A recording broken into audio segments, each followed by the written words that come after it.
Muy buenas tardes. Gracias una vez más por estar con nosotros en esta programación en español del Canal 17. Les saluda Pedro Corzo, periodista de Radio Martí. Hoy tenemos por primera vez un invitado que jamás, nunca antes había estado con nosotros, pero esperamos que se sienta bien hoy y que nos continúe visitando, porque realmente es un lujo tener a Tony Cotarello en un programa de televisión para hablar de política estadounidense. Es un hombre que conoce a fondo la política de este país, los problemas, las ventajas, las desventajas, y también con lo que vamos a empezar el programa, la relación político-elector. Tony, gracias por estar acá. Muchas gracias por esta invitación. Para mí es un gran honor el participar en este programa que siempre veo y que enriquece a la comunidad de aquí del sur de la Florida. Tony, entrando en caliente, mi pregunta, y la reitero como hace un momento les puse, la relación político-elector, ¿cómo tú la ves? Bueno, yo pienso honestamente que hay que tener menos políticos, menos postalistas, lo que nosotros conocemos, y personas que estén más dispuestos a tomar posiciones claves, a trabajar fuerte ante el electorado. Yo pienso que el electorado, aun cuando esté en desacuerdo con el político, el electorado responde mucho mejor, mucho más positivo, si ve claramente una visión por parte del político. Desafortunadamente, los políticos hoy en día de ambos partidos, pues toman una encuesta y basado en esa encuesta es que entonces formulan una política o una plataforma, una serie de temas. No son todos los casos que no son así, pero desafortunadamente hay suficiente para que el votante se sienta como alejado y manipulado hasta cierto punto por el político y por los comerciales que tratan de manipular las emociones del votante. Las propuestas y proyectos de los políticos ya no tienen para ellos la relevancia que tenían en el pasado.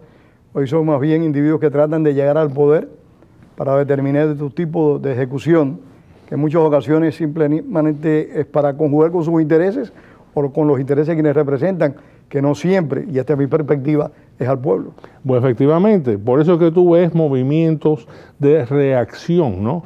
Eso clase de sentimiento, esté uno de acuerdo o en desacuerdo con el Tea Party, por ejemplo, pero parte de esa reacción por parte del electorado, que no solamente está opuesto a los demócratas, sino está opuesto al establishment de los republicanos también, posiblemente con más agresividad, como lo vemos en las primarias republicanas, en contra de titulares republicanos que se encuentran confortables en su situación, en su posición, y no creen que deben de estar trabajando tanto para la confianza del público, ni votando los intereses del público. Entonces, vemos como esa reacción, esté uno de acuerdo o en desacuerdo con ellos, se manifiesta por medio de organizaciones como esas o de movimientos como ese.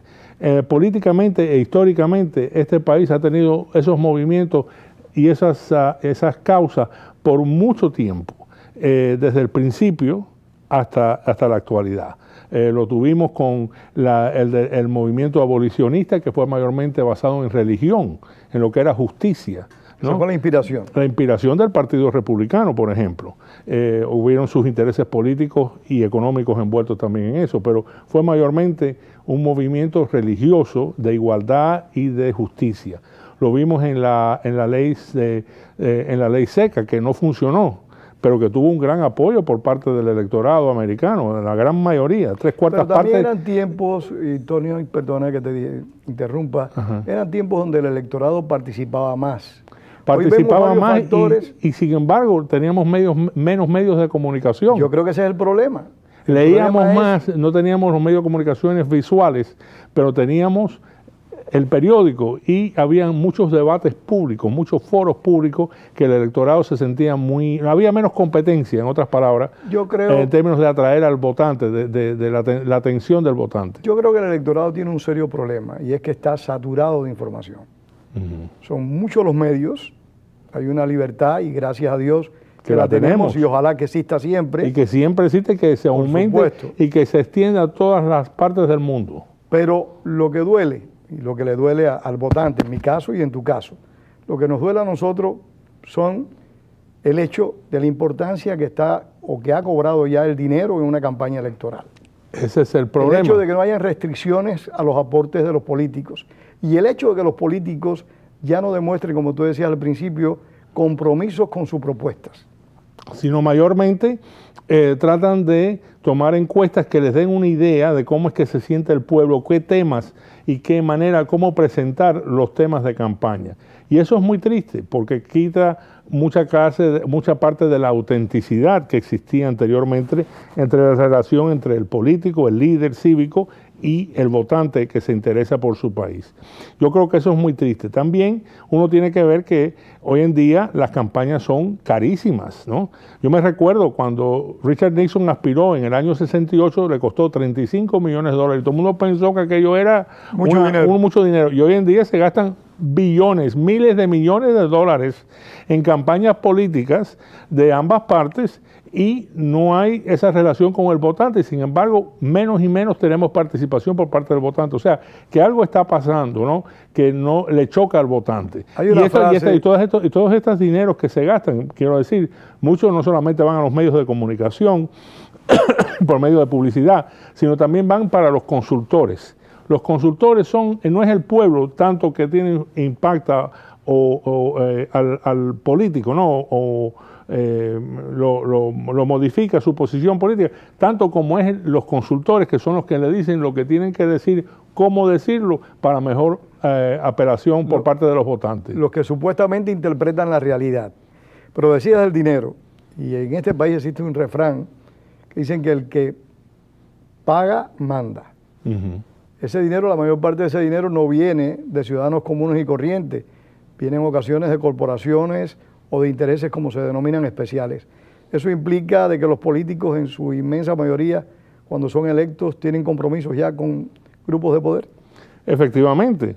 Históricamente, cuando se empezó a recaudar dinero por medio de comités de los partidos, pues eran los partidos los que hacían el compromiso con los grandes intereses y los candidatos pues eran una cosa, había menos relación entre el candidato y los intereses porque los partidos estaban por el medio, eran las fuentes de recaudación de fondos.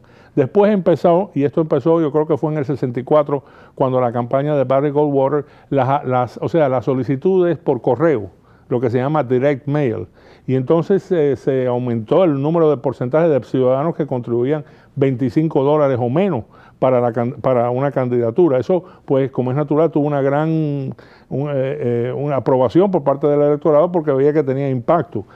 Y sin embargo, el candidato que tenía ese gran apoyo por parte de esas contribuciones perdió abrumadoramente en contra del titular Lyndon Johnson. O sea, que todo esto se ha venido desarrollando poco a poco, pero la formación de comités, lo que se llaman los Political Action Committees, los PACs, son los que recaudan unas grandes cantidades de dinero, no tienen los mismos escrutinios en términos de reportar, ¿no? De cómo reportar al Departamento de Elecciones o la Comisión de Elecciones en el Washington, y aunque sí existen auditorías, etcétera, ¿no? Pero es muy difícil muchas veces saber de dónde es que viene todo ese dinero, y lo que más triste del caso es que algunas veces hay multimillonarios que deciden ellos ser una maquinaria política por completo en ambos partidos. ¿Para postularse o para apoyar a un candidato? Para postularse o apoyar a un candidato. En la gran mayoría de los casos es para apoyar a un candidato. Entonces, ¿qué es lo que pasa? Que el votante pues se ve que no puede competir ante esos grandes intereses que tienen una relación tan estrecha con el político. Y desde un punto de vista teórico, desde un punto de vista, eso no es saludable para la participación ciudadana, porque lo que tú quieres es precisamente que el ciudadano se sienta propietario, ¿no? O como se dice en inglés, propietario de la campaña del político y por medio de eso, cómo ese político se expresa y proyecta su imagen y su campaña política. Dos grandes movimientos, uno en el demócrata y uno en el republicano. En los republicanos ocurrió con Barry Goldwater y en el demócrata ocurrió con George McGovern. Sin embargo, desafortunadamente para ambos candidatos, los dos ganaron y perdieron abrumadoramente. O sea que no necesariamente quiere decir de que van a ganar una persona que esté apoyada por un gran ejército movilizado por ciudadanos, ¿no? Comunes, los votantes.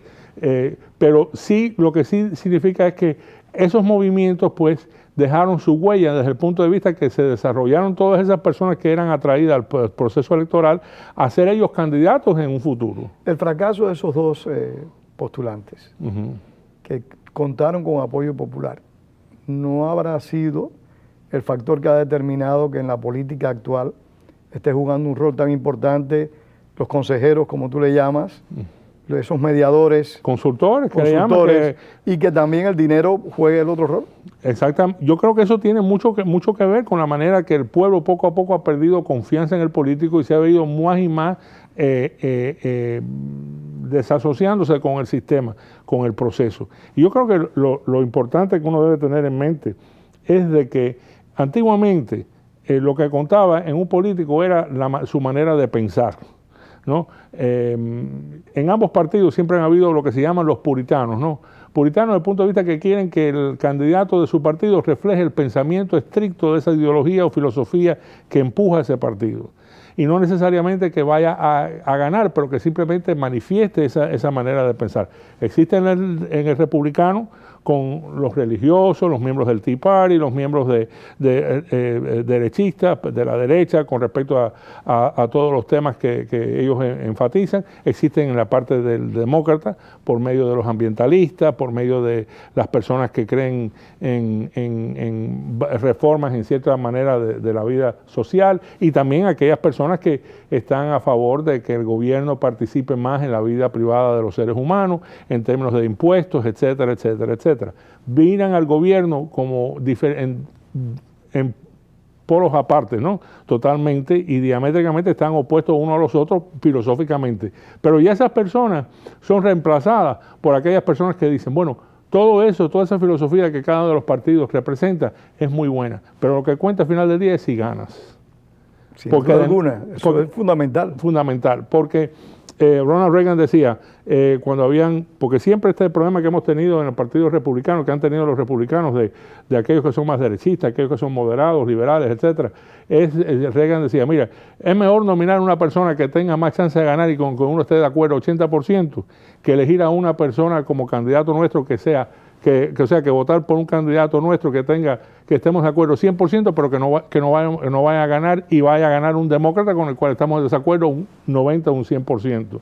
Reagan decía eso y lo hemos tenido también en los demócratas. Los demócratas vimos como Bill Clinton, después de las derrotas de Jimmy Carter, de Mondale y de Dukakis, ajustó. Y él y Al Gore hicieron lo que se llamaba el Democratic Leadership Council, que era mayormente un movimiento moderado, más bien centro-derecha, dentro del Partido Demócrata.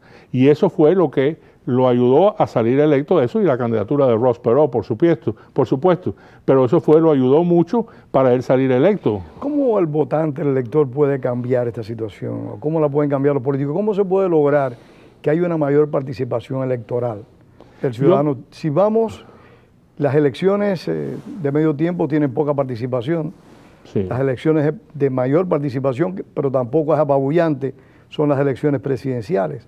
¿Cómo se puede lograr que el ciudadano recupere la confianza en el político y en la política?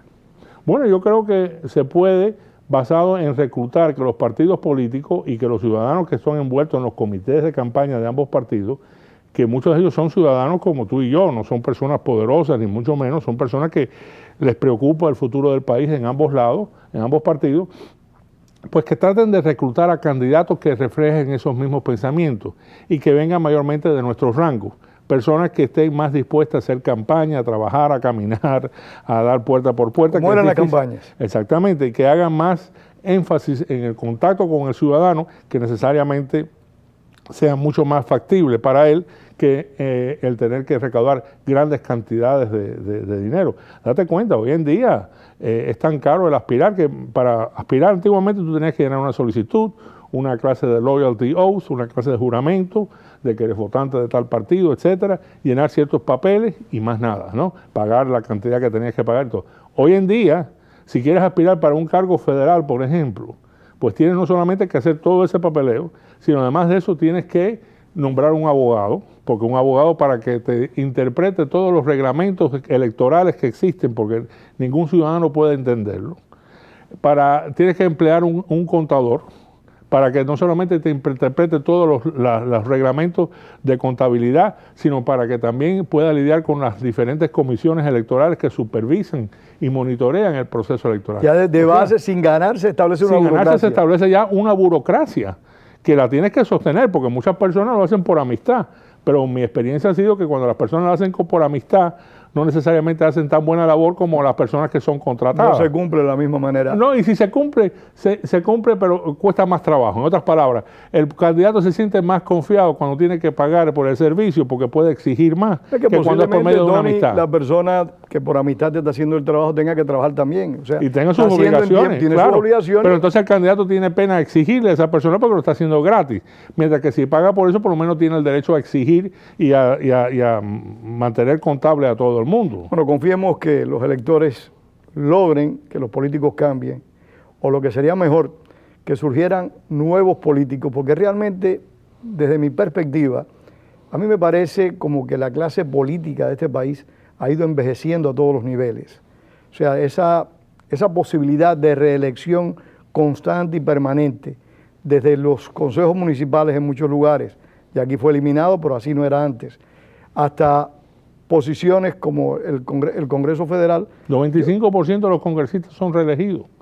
¿Por qué son reelegidos? Porque son los titulares. Entonces, al ser el titular... Sacar a un incumbente es casi imposible. Tiene que ser que haya cometido muchos errores o que haya tenido escándalos o que sea una persona que esté totalmente fuera de los temas que se deben de discutir en una campaña, pero el 95%, antiguamente no era así. El porcentaje de reelección es mucho más grande y ya te digo, eso es para congresistas, tú te imaginas para senador.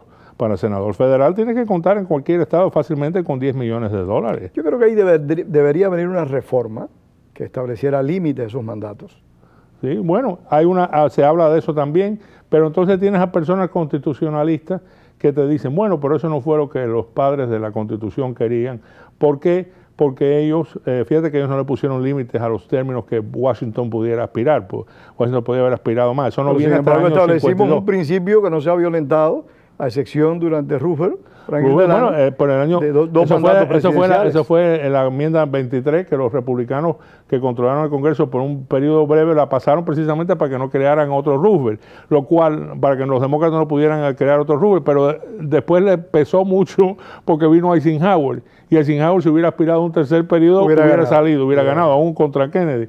Así que les pesó, le salió el tiro, como decimos nosotros. O sea, hacemos enmiendas cuando queremos y cuando no queremos, no lo hacemos. Pero los padres constitucionales de la República decían de que debe ser el electorado el que determine.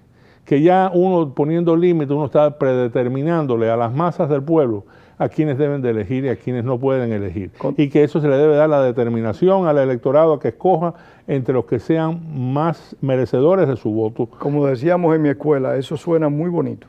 Suena muy bonito. Pero en este mundo, en este siglo XXI, claro, con las maquinarias políticas que se han creado, cada una de estas personas que han sido elegidas, es muy difícil. No, y no solamente eso, son personas que llegan a los comités, por ejemplo, entonces tienen una experiencia tremenda en los comités, y entonces existe mucho el amiguismo, el colegialismo entre los candidatos, entre los incumbentes, incluido de partidos opuestos. De partidos opuestos, no importa de qué partido sea. Yo he visto candidatos que han hecho campaña por titulares del partido opuesto porque son amigos, son las personas con las cuales juegan póker o juegan tenis o juegan golfo y se establecen amistades extraterritoriales, como digo yo, desde el punto de vista filosófico. Pero todo eso me imagino que eventualmente tiene que cambiar. ¿Por qué tiene que cambiar? Porque es que ya el pueblo, la información es tan grande que cualquier clase de amiguismo que no resulte en buen gobierno, el pueblo se entera de eso inmediatamente y pueda tomar medidas. Lo que hay que luchar mucho es, número uno, por la calidad de candidatos, porque haya retadores que sepan los temas de campaña y no caigan en la misma trampa que cayeron los titulares por el tiempo que llevan sirviendo.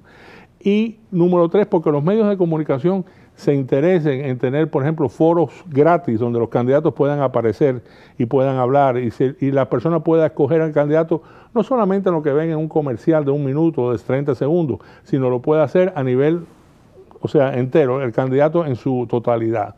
Y yo creo que cuando eso ocurra, pues las personas van a tener mejor noción de quién están eligiendo y que la calidad de gobierno va a subir de acuerdo con ella.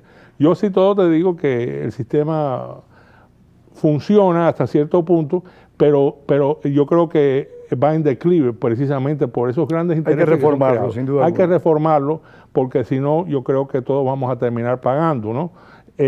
Y queremos al fin y al cabo el bienestar del país. A terminar pagando en lo que al uso y disfrute de nuestros derechos respecta. Quiero preguntarte, como analista político, hay varias situaciones que en este momento se están debatiendo con el gobierno del presidente Barack Obama.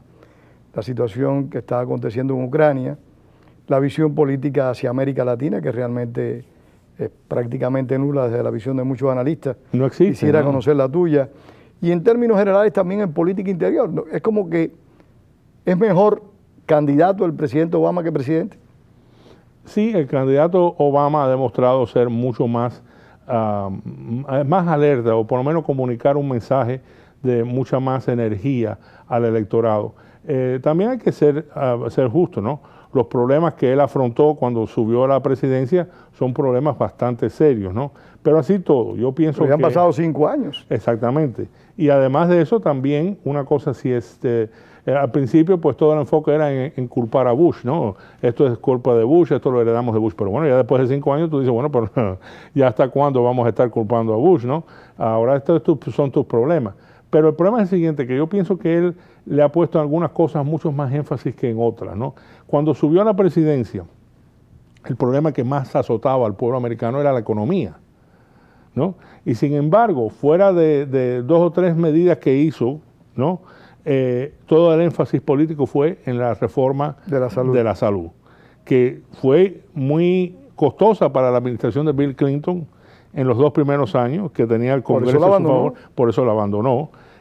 Obama también tenía la mayoría de ambas cámaras en los primeros 2 años, y todo capital político fue puesto tras esa propuesta, basado en la experiencia de Bill Clinton. Pero lo que no él se percató es de tener otras propuestas, ¿no? Y de mantener al pueblo informado sobre otras propuestas que eran importantes. La economía, reforma tributaria. Entonces, cuando ve que no haya suficiente apoyo para lo que él pensaba que era su prioridad número uno, pues entonces cae en la demagogia. Ambas partes, lo mismo él, su administración, que la oposición republicana. O sea, y eso tampoco ayuda al pueblo, ¿no? Porque eso lo que pasa es que los políticos, por eso es que tú ves que las encuestas que pueden decir la impopularidad del titular presidente, pero también ven la impopularidad del Congreso, que es controlada por los republicanos. O sea que yo creo que es que el votante ya está cansado de todo lo que sea la política, ¿no? De dónde venga. Entonces, regresando, yo creo que él le puso mucho peso a la reforma de la salud. Yo pienso que hubiera sido mucho mejor, como muchos se lo aconsejaron, de hacerlo por incrementalismo, ¿no? Cada cosa a tomar. Por ejemplo, una cosa que para mí tiene mucha popularidad en todos los sectores, ¿no? Es el asunto de eliminar las razones preexistentes. Eso ha sido fundamental. Igual que también fundamental. Yo creo que el tiempo de los hijos de los que trabajan. Exactamente. Esas son cosas que él debería de haber... Son cosas positivas. Positivas, que yo creo que hubiera obtenido el apoyo del 90% del electorado, sin tener que considerar el monstruoso programa de reforma que ha afectado a muchas personas negativamente. Luego tampoco ayuda cuando la líder del Congreso, la señora Pelosi, dice, bueno, vamos a pasar el proyecto y después vamos a ver cómo afecta al pueblo. Figúrate qué clase de confianza te puede prestar. Y qué clase de político también hay que preguntarse, ¿eh? Sí, aunque esté donde esté. Donde esté, tú me entiendes. Y yo creo que eso ha sido un error espero que si lo tuviera que hacer de nuevo otra vez, tome esas notas. Incrementalismo número 1. Número 2, buscar ciertas cosas populares y hacer énfasis en ellas para que el pueblo pueda tener más entendimiento de lo que se trata, y de buscar mejores personas voceros. Por ejemplo, la secretaria misma de Salud, Catherine Sebelius, no le ha ayudado en nada con respecto a lo de la computadora. Nos quedan nada más que 3 minutos y quiero abordar rápidamente contigo un tema muy importante.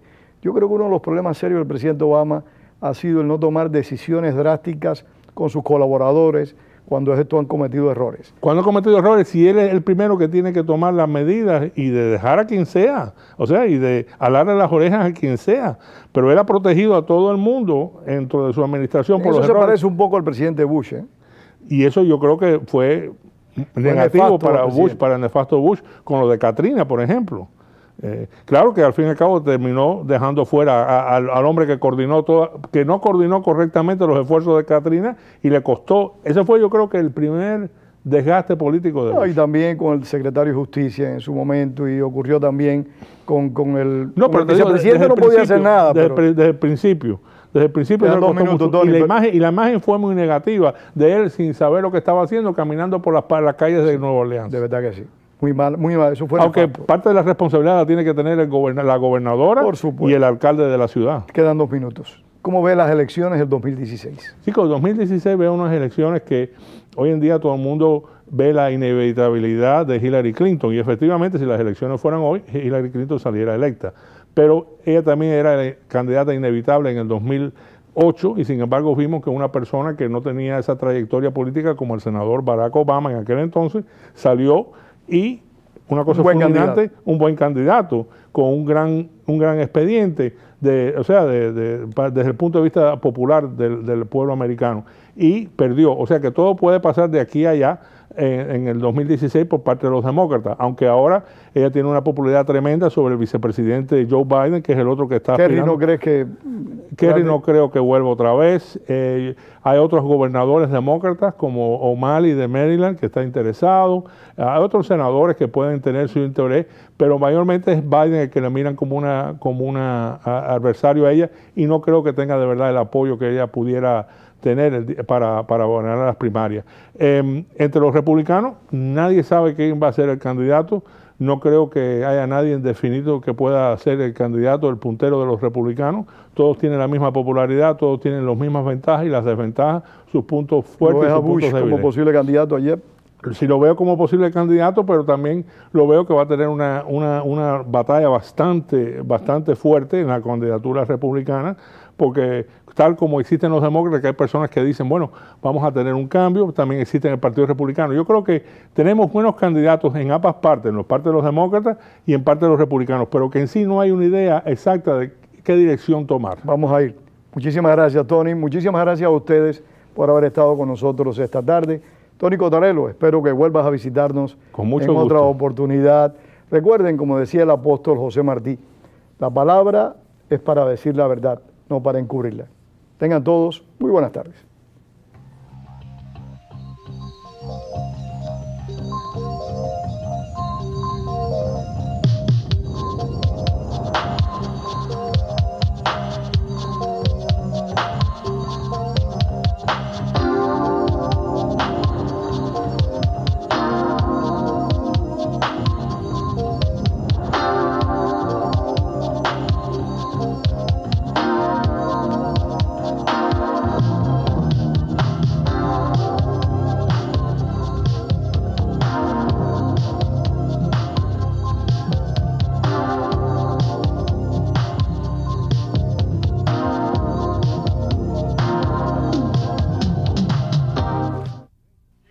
Hola, habla su amigo Pedro Corso. Cada semana usted disfruta de la programación en español en su canal 17.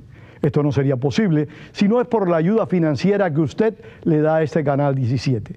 Envíe a este canal hoy P.O. Box 12500 Miami, Florida 33101. También se puede hacer en nuestro sitio web en wlrn.org. Muchísimas gracias. Yo no puedo donar mucho. ¿Qué diferencia hiciera mi donación? Mi donación nada más sería una gota en un cubo.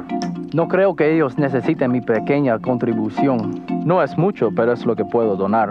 Yo puedo dar un poquito. Yo puedo dar un poquito. Yo puedo dar un poquito. A lo mejor pueda ayudar. A lo mejor puedo ayudar. A lo mejor puede ayudar. Si va a ayudar, mira lo que un par de gotas hace. Haga su parte. Vaya a wlrn.org y agregue su donación.